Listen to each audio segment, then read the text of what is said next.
My name is Penni Griffith. I have stage 4 leiomyosarcoma, which is also called LMS.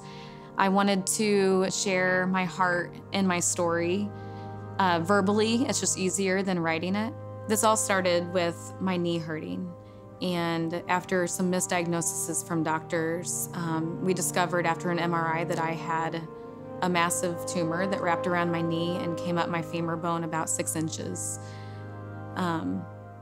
That was a really hard day. The doctor described it as scary, the look of my tumor. I then went to a specialist where he shared with me, just by looking at my MRI, that it was cancer. We just didn't know what type. Basically, my diagnosis is that I will have cancer the rest of my life.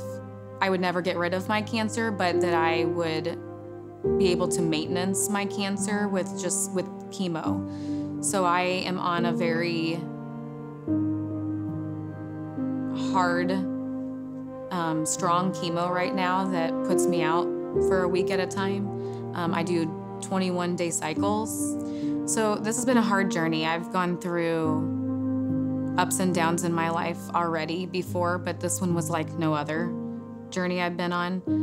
I clung really close to the Lord because it's all I had. When I'm alone, it's hard, and my mind can race in 100 different directions. And so I've just asked for his nearness, and he's so near. He's just given me peace in times that I would never have expected for me to have peace. I was having my CT scan of my lungs. I had had one done prior to surgery, and then we were going to have another one done to see if they had grown or shrunk, to kind of get a gauge of where they thought if this had metastasized or if these were just spots that we have in our lungs. And my scan, we spent 2 full weeks just pleading to the Lord. I mean, the time that I had with my family was like so precious, of us just pleading to him just to take these spots away. And he didn't. I went in for that appointment, and my doctor came in and told me that they had gotten larger and I had more of them. So I was struggling. There was definitely time in there I was still speaking to him, and I was still praying, and I was still like, but I wasn't pleading. Like it was very much like, okay, Lord, you have a different plan than mine, and I'm not happy about it. Lots of questioning him. It was hard to look at my girls and think that like God would have a plan where I was not going to be part of their lives. I'm not going to cry.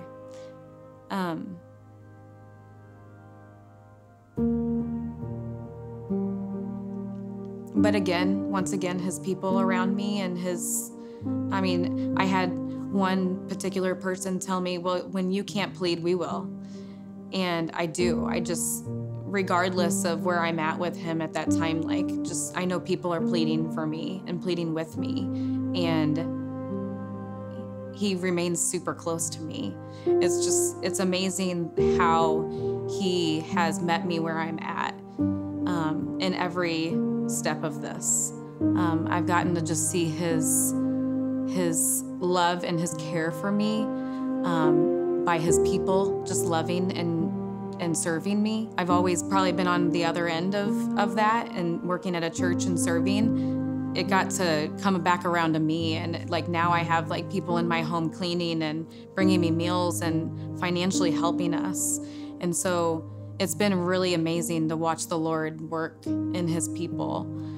Yeah, this last scan, it was really cool. So the spots in my lungs have halved in size. So I have 4 spots, and 2 of them are half the size and 2 of them are gone. I was doing the same thing as I was the first time, pleading to him, please Lord, just give me some good news. And so man, when that doctor came in and said, I got good news for you, it was just finally.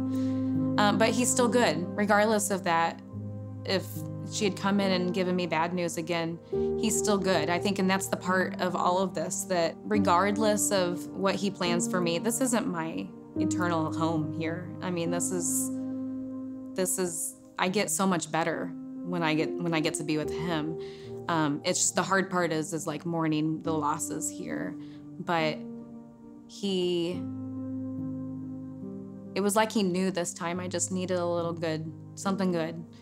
And I think that's the part that I hold on to right now, is just that no matter what, he loves me so much, and he's been with me every step of it.